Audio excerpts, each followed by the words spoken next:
বুলি কয় আৰু পতালোঁ আৰু এতিয়া আমি ধুনীয়া সুখৰ সংসাৰ কৰি আছোঁ বহুত পৰিয়াল আৰু তেওঁলোকে মোক এতিয়াও ভাল পায় যিয়ে নহওক লাজমান কাটি কৰি আকৌ এটা প্ৰেমৰ কবিতা পাঠ কৰিছোঁ তোমাৰ প্ৰেমত পৰিমেই পৰিম তুমি কি কৰিবা আজি তোমাৰ প্ৰেমত পৰিমেই পৰিম তুমি কি কৰিবা আজি তোমাৰ নাম ধৰি হোষ্টেলৰ খিৰিকীৰে চিঞৰিম তুমি কি কৰিবা অন্নৰ দোকানত চিগাৰেট হুপি হুপি তোমাৰ লজপজ চাই থাকিম তুমি কি কৰিবা দেৱালত গজালেৰে তোমাৰ নাম লিখিম তুমি কি কৰিবা ভিখাৰী মই প্ৰেমৰ ভিখাৰী মুদ্ৰাৰ দৰে প্ৰেম মহব্বত দান দি যোৱা নিমিলে জালুকবাৰী প্ৰতিপাদ্য এপ্লাইড মেথছৰ পাগলৰ দৰে নাথাকি কি কৰিম কোৱা পাক লগা বাটবোৰত চলো চিধা চিধি নচোৱা নাহাহা তুমি গপত গঙাটোক চাল্লা কণা বিধি আজি তোমাৰ প্ৰেমত পৰিমেই পৰিম তুমি কি কৰিবা তোমাক নাপালে জালুকবাৰী খুন কৰি তেজ খাম তুমি কি কৰিবা চিগাৰেট হুপি হুপি তুমি ৰিক্সাৰে গৈ থকা আজি চাম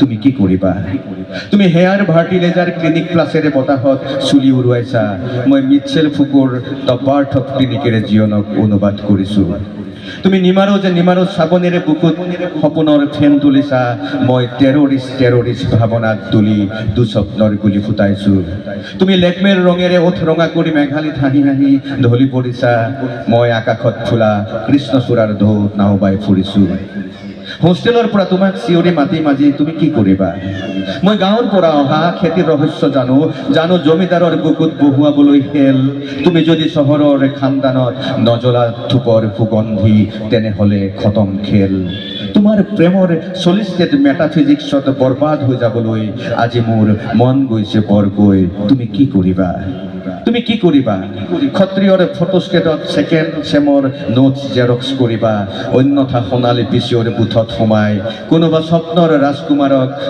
কপা মাতেৰে ফোন কৰিবা মেঘালী ৰেষ্টুৰাত বহি ইমানৰ পিছতো মই তোমাৰ প্ৰেমত পৰিয়েই থাকিম তুমি কি কৰিবা এতিয়া লাজ লাগে এইবিলাক কবিতা পাঠ কৰিবলৈ আৰু এতিয়া পিচিঅ' নাই এইবিলাক নাই এতিয়া সেই সময়ৰ কবিতা বহুতে বুজিও নাপাব যিহেতু প্ৰত্যক্ষভাৱে মোবাইল ফোনৰ যুগ আহি গ'ল এতিয়া আপুনি প্ৰেমত পৰে নাই প্ৰেমটো হৈছে এনেকুৱা এটা বিষয় ই এটা পদভ্যাসৰ নিচিনা মানুহৰ এটা পদভ্যাস এই প্ৰেমৰ পৰা মানুহ কেতিয়াও আঁতৰি থাকিব নোৱাৰে আৰু মইতো নিজে ভাবোঁ কি মানে টোপনিহীন সভ্যতাৰ শ্লিপিং ইনজেকশ্যনৰ নিচিনা প্ৰেম মানে এনেকুৱা নহয় যে নাৰী এগৰাকীক ভাল পোৱাটোৱে প্ৰেম নহয় নাৰী এগৰাকীৰ প্ৰতি অনুৰাগ জন্মাটোও প্ৰেম যে বাইদেউ বহি আছে বাইদেউৰ প্ৰতি মোৰ এটা অনুৰাগ জন্মিল বাইদেউক দেখি ভাল লাগিল এই কথাটো এটাই মানে মানুহক প্ৰেৰণা দিয়ে উৎসাহিত কৰে আৰু এটা সময় আহে মানুহৰ বিশেষকৈ বেছিভাগ মানুহৰে এটা বয়সত জীৱনবোৰ বিৰক্তিদায়ক হৈ উঠে পতি পত্নীৰ মাজত প্ৰেম নাইকিয়া হয় গোটেই সম্পৰ্কটো একেলগে থাকি বিৰক্তিকৰ হৈ উঠে দায়িত্ব অভাৰ হৈ যায় বহুত দায়িত্ব হোৱাৰ পিছত জীৱনটো বিৰক্তিকৰ হৈ উঠে আই লাভ ইউ বুলি ক'বলৈ কাৰো সময় নাথাকে কোনো পতিয়ে পত্নীক আই লাভ ইউ বুলি ক'বলৈ সময় নাথাকে বিৰক্তি পায় ক'বলৈ পত্নীয়েও ক'বলৈ সময় নাই ৰাতিপুৱা টিফিন বনোৱাৰ পৰা ৰাতি মোবাইলত ফেচবুক চোৱালৈকে সময়বোৰ গৈ থাকে তাৰ মাজত যদি প্ৰেমৰ অনুভূতি কাৰোবাৰ জাগ্ৰত হয় মই ভাবোঁ তেওঁ এটা নতুন জীৱন পায় মই কোৱা নাই যে প্ৰেম মানে কি পৰকীয়া প্ৰেম কৰি পলাই যাব লাগিব বা পৰকীয়া প্ৰেম কৰি তাতে ব্যস্ত থাকিব লাগিব কিন্তু এই অনুৰাগটো যে কাৰোবাৰ প্ৰতি ভাল পোৱাৰ অনুৰাগ ই মানুহক জীয়াই থাকিবলৈ এটা প্ৰেৰণা দিয়ে নহ'লে মানুহবিলাক সোনকালে যে মৰিবলৈ আৰম্ভ কৰিছে ষ্ট্ৰ'ক হৈ কিবা হৈ ইয়াৰ কাৰণ প্ৰেমহীনতাও এটা মই সেই কোনোবা এগৰাকী মনতে লিখিছোঁ যে প্ৰেমহীনতাই সৃষ্টিশীল মানুহৰ মৃত্যুৰ কাৰণ হৈ পৰে এটা সময়ত গতিকে প্ৰেমৰ প্ৰয়োজন আছে ক'ব পাৰিম আমি ধন্যবাদ প্ৰণৱ দা প্ৰেম সম্পৰ্কে তেখেতৰ ব্যাখ্যা তেখেতৰ ধাৰণা আমাৰ ভাল লাগিল তোমাৰ প্ৰেমত পৰিমেই পৰিম তুমি কি কৰিবা এই কবিতা পঢ়ি যেতিয়া অসমৰ বহু দম্পতি হৈছে বহুতৰ সন্তান হৈছে তেওঁলোকৰ হৈ আমি প্ৰণৱ বৰ্মনক ধন্যবাদ জনাইছোঁ তেওঁ বহুতৰ হৃদয় সংযোগ ঘটাইছে মনোসংযোগ ঘটাইছে মোৰ সন্মুখত দুগৰাকী নলবাৰীৰ ব্যক্তি আছে প্ৰণৱ বৰ্মনো নলবাৰী গতিকে নলবাৰী আৰু নলবাৰী এটা সংযোগ হওক মই মাইক্ৰফোনটো মনোজ কুমাৰ শৰ্মা ছাৰক দিবলৈ অনুৰোধ কৰিছোঁ মনোজ কুমাৰ শৰ্মা ছাৰ নলবাৰীত ডিব্ৰু কলেজত অধ্যাপনা কৰে তেওঁ বোধ কৰোঁ প্ৰণৱ বৰ্মনৰ প্ৰতি কিবা সুধিব লগা আছে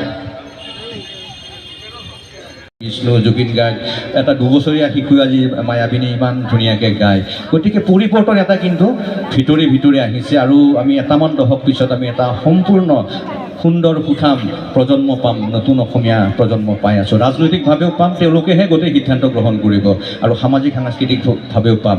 আমি ন্যায় বুলি যে চিঞৰি আছোঁ, ৰাজনৈতিক একো পৰিৱৰ্তন হ'ব বুলি ভবা নাই, কিন্তু 10 বছৰ পিছত যিটো প্ৰজন্ম আহিব তেওঁলোকে কিন্তু পাই হিচাপ ল'ব সকলোৰে পৰা, আৰু তেওঁলোকে এটা সুন্দৰ সুঠাম জাতি গঢ়িব। মই আশাবাদী খুবেই। ধন্যবাদ। যে মই স্থিতপ্ৰজ্ঞ হৈ থাকোঁ কেনেকৈ, তামাম চিগাৰেট শেষ কৰি চাৰপাক হৈছোঁ, মদৰ বটল শেষ কৰি হৈছোঁ মোৰ খায়াম, ইয়ে দিল মাংগে মোৰ। আৰু তোমাৰ কাণ সাৰ নাই, কেৱল জ্বলাই মাৰিছা। মা কচম, যি হাতেৰে তোমাক স্পৰ্শ কৰিছোঁ সেই হাতেৰে মই ছিঙা নাই গোলাপ, যি ওঠেৰে চুমা খাইছোঁ তোমাক সেই ওঠেৰে কৰা নাই অপলাপ। তোমাৰ দুচকুৰ উজ্জ্বলতাত মোৰ মৃত্যু হওক।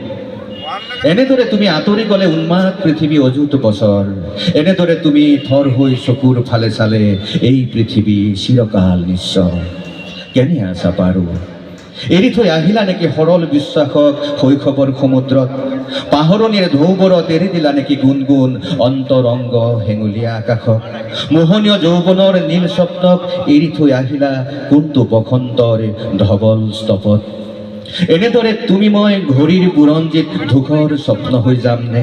মই অসমৰ্থ কবি, তোমাৰ হিয়া ভগা বিননিৰ অৰ্থ নুবুজো।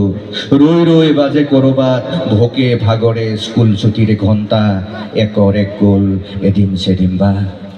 কেনে আছা পাৰো, এয়া তোমাৰ উৱলা ফটো বুকুত বান্ধি এঢোক ফটিকা পান কৰোঁ আৰু কান্দো তোমাৰ সোঁৱৰণিৰে। কথা আছিল এদিন আমি পালন কৰিম সেউজীয়া উৎসৱ, কথা আছিল বহুত কথা, কত কি। মুখ গোমঠা এতিয়াও গুঠি আছা নেকি অভিমানৰ চুৱেটাৰ, গম গম ৰঙা দুগালত লিখিছা নেকি চিঠিৰ আখৰ ৰাতি ৰাতি। আজি বৰ দুখ লাগি গ'ল, মোৰ ভালপোৱাৰ ষ্টেচনত তোমাৰ স্মৃতিৰ ৰেলগাড়ী এখন টেক নৰল। মদ খালে বুকুৰ বৰষুণত তিতি বৰ ভাল লাগে, মদ খাও দিয়া শূন্যতাৰ গিলাচত বাকি দিয়া হেৰুৱাৰ হিৰণময় পাত্ৰৰ পৰা। তুমি সপোন আৰু ভাৱনাত ইমান আমনি কৰা।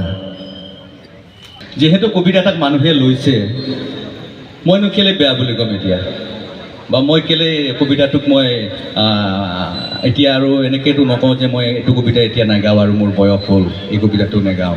মানুহে ভাল পাইছে, মই গালে মানুহে ভাল পায়, বেলেগে গালেও ভাল পায়, আৰু যিহেতু মানুহক ভাল লগোৱাটোৱে মোৰ কাম। মইতো কবি নহয়, মই এগৰাকী আচলতে পাৰফৰ্মাৰ, নট পয়েট, পাৰফৰ্মাৰ। গতিকে মানুহে যিটো কবিতা ভাল পাব সেইটো কবিতাই মই গাই ফুৰিম। প্ৰণৱ পাৰে, গতিকে এই কথাটো শুনি বৰ ভাল পালোঁ, কিন্তু মোৰ সুধিবলগীয়া কথাটো এইটো, এটা কবিতা দুজন ব্যক্তিয়ে কেনেকৈ লিখিব পাৰে একেলগে, এটা ভাৱৰ কেনেকৈ শ্বেয়াৰ হ'ব পাৰে। এই যে জুবিন গাৰ্গৰ সৈতে আপুনি কবিতা লিখিছিলে, এই ভাৱটো আপোনাৰ মনলৈ প্ৰথম আহিলে নে আমাৰ জুবিন গাৰ্গ ডাঙৰীয়াৰ মনলৈ প্ৰথম আহিলে, বা এই কথাটো আপোনালোকে এটা ৰাতিত লিখিছিলে নে কেনেকৈ, গোটেই মুহূৰ্তখিনি আমাৰ জানিবলৈ মন যায়। জুবিন দা আচলতে মনে প্ৰাণে কবি, যদিও তেওঁৰ বিশাল পৰিস্থিতিটো গানৰ কাৰণে মনে প্ৰাণে কবি আছিল। আৰু মই যেতিয়া তেওঁৰ ওচৰলৈ যাওঁ তেওঁ বেলেগ কথা নাপাতে, তেওঁ মোক কোনোদিনে কোৱা নাই যে তই গান লিখ বুলি। তেওঁ সদায় তেওঁৰ বহীখন মোক আগবঢ়াই দিয়ে, কবিতা লিখ। সেই কবিতাটো আমি লিখিলোঁ আজি মৃত্যুৰ তেখেতৰ 4-5 মাহ আগতে। তেওঁ প্ৰথম লিখিলে, অকণমান মোক জোকালে, তই অসমীয়া কবিতাৰ শ্ৰাদ্ধ পাতিছ। মই বোলো এইবিলাক ফাল্টু কথা নিলিখিব আপুনি, ভালকৈ লিখক। তাৰপিছত সিদিনা হেৰি আছিলে, অমৃত প্ৰবাহতো আছিলে, তাত কিবা গানৰ চুক্তি কৰিব আহিছিলে। মই যোৱাৰ কাৰণে সিহঁতক খেদি দিলে, 6জনী ছোৱালী আছিলে, বোলে তহঁত যোৱাৰ পিছত কথা পাতিম। তেতিয়া তেওঁ মোক বহীখন আগবঢ়াই দিলে, তেওঁ নিজে লিখিলে, এদিন তোৰ দুখবোৰ মোৰ দুখবোৰ তোৰ, এদিন মই তোৰ ফুল হৈ যাম। তাৰপিছত মই 4টামান শাৰী লিখিলোঁ। তাৰপিছত তেওঁ অকণমান অসুস্থ আছিলে, তেওঁ লিখিব নোৱাৰিলে, তেওঁ অকণমান গৈ বাহিৰত বহিলে, মই ভিতৰত থাকিলোঁ। তেনেদৰে আমি বহুতকেইটা কবিতা লিখিছোঁ। আৰু কি হয়, কিছুমান কথা এই পৃথিৱীত নতুনকৈ ক'বলগীয়া একো নাই, সকলোৱে একেদৰে ভাবোঁ আচলতে। প্ৰেমৰ অনুভূতিবোৰ যেনেদৰে আমাৰ একেই, সাগৰৰ প্ৰতি অনুভূতিবোৰ একেই, পৃথিৱীৰ প্ৰতি আমাৰ অনুভূতিবোৰ একেই, মানুহৰ প্ৰতি আমাৰ অনুভূতিবোৰ একেই। গতিকে মই ভাবোঁ এইটো খুব অসম্ভৱ নহয়। কিছুমান কথা আমাৰ এটা পৰ্যায়ত মিলি যায়, কিছুমান কথা আমি সদায় বেছিভাগ মানুহে একেবোৰ কথাই ভাবি থাকোঁ ন। জীৱন সম্পৰ্কে, প্ৰেম সম্পৰ্কে, পৰিয়াল সম্পৰ্কে একেবোৰ কথাই ভাবি থাকোঁ। আচলতে এটা গণ্ডিতে থাকোঁ, তাৰ মাজৰ পৰা কোনোবা ওলাই যায়, তেওঁ শ্ৰেষ্ঠ হৈ পৰে। গতিকে জুবিন দা আৰু মই যি মন যায় লিখিলে ক'ৰবাত এটা গড়ত পৰি যায় কথাখিনি, আৰু তেওঁ যেতিয়া লিখিব তেওঁক মিলাই পেলাই মই লিখোঁ, তেওঁ কি ক'ব বিচাৰিছে তাৰ উত্তৰৰ নিচিনা হয় তেনেকৈ লিখিছোঁ। আৰু এটা মই কথা এটা মই আমাৰ ইয়াৰ কবি কেইবাজনো আছে দেই, মই সেইকাৰণে ক'ব বিচাৰিছোঁ, এই চতুৰালিটো নহ'লে আপুনি প্ৰতিষ্ঠা লাভ কৰাটো কোনো জগততে সম্ভৱ নহয়। গোটেই এটা সময় আছিলে গোটেই বৌদ্ধিক জগতখন গুৱাহাটীৰ পৰা পৰিচালিত আছিলে। আপুনি যদি তিনিচুকীয়াৰ বা জকাইচুকৰ পৰা বা আপুনি টেকেৰিগাঁৱৰ পৰা এটা কবিতা লিখি পঠিয়াই দিয়ে, সম্পাদকগৰাকীয়ে আপুনি কিমান প্ৰতিভাশালী নাচায় যে টেকেৰিগাঁৱৰ পৰা আহিছে, ধনীৰাম চেকিয়াৰ গাঁৱৰ পৰা। ডাষ্টবিনত তেনেকুৱা বহুত ভাল কবিতা হত্যা কৰা হৈছে। এটা সময়ত এই কাৰচাজিটো সম্পাদকসকলৰ আছিলে, যিটো আজি সামাজিক মাধ্যম অহাৰ কাৰণে তেওঁলোক কিন্তু আজি সলশেষত পৰিছে। সেই সম্পাদকসকলে যিসকলে এটা সময়ত এই লবি ছিষ্টেমটো কৰিছিলে, আৰু লবিটো কিন্তু অসমত আমি প্ৰথম ভাঙিছোঁ। মই আজি কিমান বছৰ প্ৰান্তিকত লিখা নাই, নিলিখোঁ বুলি লিখা নাই। মই গৰিয়সীত কিমান বছৰ লিখা নাই, নিলিখোঁ বুলি লিখা নাই যে নিলিখাকেও মই এটা মাধ্যম লৈ যোৱা নাই মানুহৰ মাজলৈ। গৰিয়সী বা প্ৰান্তিক নামৰ আলোচনী এখনৰ মাধ্যম লৈ যোৱা নাই। মই নিজে মানুহজন গুচি গৈছোঁ তালৈকে। মই নিজে মানুহৰ মাজত গৈ নিজকে পেছ কৰিছোঁ, মোৰ কবিতা পেছ কৰিছোঁ। আৰু এখন আলোচনী কিমান মানুহে পঢ়ে তুমি ভালকৈ জানা অসমত, লাজ লাগে ক'বলৈ। গতিকে তাতকৈ মই বেছি মানুহ বছৰটোত লগ পাওঁ, তাতকৈ বেছি মই কাব্যানৰীক লগ পাওঁ। গতিকে এই বৌদ্ধিক জগতৰ এই কাৰবাৰবিলাক সেই সময়ত ইমান বেছি আছিলে, যি চতুৰ নাছিল, যি বুদ্ধিয়ক নাছিল, সেই প্ৰতিভাবিলাক কিন্তু ক'ৰবাত হেৰাই থাকিল, ক'ৰবাত পৰি থাকিল। আজি চেনিৰাম গগৈ ডাঙৰীয়াই যিটো সন্মান পাব লাগিছিল পালে নেকি? তেওঁ ইমান অনন্য কবিতা লিখিছিল, ব্যতিক্ৰমী অসমীয়া কবিতাত ব্যতিক্ৰমী ধাৰাটো তেখেতৰে আছিল। অজিত গগৈ কিমান এটা বেলেগ ধাৰাৰ কবিতা লিখিছিল। ৰফিকুল হুছেইন, তেওঁলোকে পাবলগীয়া সন্মান পালে নেকি? সন্মান আমি বুটলি লৈ গ'লোঁ, মৰম আমি লৈ গ'লোঁ কাৰিক। এই চতুৰালিৰে কাঢ়িছোঁ ন, এই চতুৰালিখিনি কাঢ়িছোঁ। আজি কিমান গায়ক আছে অসমত, কিমান গায়িকা আছে, কিমান প্ৰতিভাশালী, তেওঁলোকে সাধনা কৰি গৈছে। কোনোবাই প্ৰতিষ্ঠা লাভ কৰিছে নেকি? তাতো এটা লবি আছে বিৰাট। সেই লবিবিলাক এতিয়া ভাঙি অসমলৈকে এতিয়া সিঁচৰিত হৈছে। যেনে আজি গুৱাহাটী কেন্দ্ৰিক হৈ থকা নাই, মৰাণ কেন্দ্ৰিকো হৈ পৰিছে গানৰ জগতখন। চিনেমা জগতখন এতিয়া ইণ্ডিপেণ্ডেণ্ট ডিৰেক্টৰবিলাক আহিল। ৰীমা দাসে মিৰ্জাৰ এখন গাঁৱৰ পৰা দেখুৱাই দিলে পৃথিৱীক। আগতে এটা লবি ছিষ্টেমত গোটেই কাৰবাৰবিলাক আছিলে। সেই লবিটো কিন্তু প্ৰতিভাশালী। যেনেকৈ চিনেমাত ৰীমা দাসে ভাঙি আজি আমাৰ জয় দহোটীয়াই মৰাণ ভাষাত এখন চিনেমা কৰি পৃথিৱীক অসমৰ সমস্যা সম্পৰ্কে দেখুৱাবলৈ সক্ষম হৈছে। এই ছিষ্টেমটো নতুনে ভাঙিছে, আৰু যিসকলে এতিয়াও সেই লবিত থাকিম বুলি ভাবি আছে তেওঁলোকে কিন্তু বেছিদিন থাকিব নোৱাৰিব। সামাজিক মাধ্যম প্ৰতিষ্ঠা লাভ কৰিবলৈ আগতকৈ সুযোগ বাঢ়িছে। আপুনি যে ইমান অকপতে কথাটো কৈছে চতুৰালি, এই চতুৰালিটো এই যে আপোনাৰ কবিতাত অকণমান শ্লোগান কবিতা এটা দেখা যায়, সেইটো এটা হ'ব পাৰে নেকি? মই ব্ৰাউনিঙৰ ভক্ত। ব্ৰাউনিঙে যেনেদৰে কি কৰিছিলে স্বকটোক্তি নাটকীয়, যিটো দেৱকান্ত বৰুৱাই অসমীয়া কবিতাত কৰিছিলে, মই এটা নাটকীয়তা ৰাখি ভাল পাওঁ। মই নিজে কৈ থকাতকৈ এটা নাটকীয় চৰিত্ৰই কৈ থকাৰ নিচিনাকৈ কবিতাত কৈ ভাল পাওঁ কবিতাবিলাক। প্ৰণৱ কুমাৰ বৰ্মনৰ কবিতা জনপ্ৰিয় হোৱাৰ মূলতে তেখেতৰ কবিতাত অকণমান শ্লোগান ভূমি যেন লাগে, যিটো আমাৰ মনত ৰাখিবৰ কাৰণে সুবিধা। আৰু তেখেতৰ এই ফৰ্মুলাটোকে পৰৱৰ্তী সময়ত বহুতে অনুকৰণ কৰিছিলে। আৰু এটা সময়ত এনেকুৱা লাগে যেন প্ৰণৱ কুমাৰ বৰ্মনকে তেওঁলোকে খুব গভীৰভাৱে অনুকৰণ কৰিবলৈ লৈছে। যি কি নহওক, অসমীয়া কবিতাৰ উত্তৰণৰ ক্ষেত্ৰত তেখেতৰ ভূমিকা কিন্তু বহুত বেছি। এই কথাবোৰ আমি পাতিম। মই পুনৰবাৰ বৈদ্যবাৰীলৈ মাইক্ৰফোনটো আগবঢ়াইছোঁ। এগৰাকী দৰ্শকে এটা প্ৰশ্ন কৰিবলৈ বিচাৰিছে, মই অনুৰোধ জনাইছোঁ তেওঁক প্ৰশ্নটো। নৱজন্ম তেওঁলোকে ৰেপ গায়, ৰেপ আৰু কবিতাৰ মাজত ডিফাৰেঞ্চ বা ৰেপ আপুনি কিমান ছাপোৰ্ট কৰে, বা কবিতা আৰু কবিতাৰ লগত ৰেপৰ কি সম্বন্ধ আছে আপুনি অকণমান বুজাই ক'ব নেকি?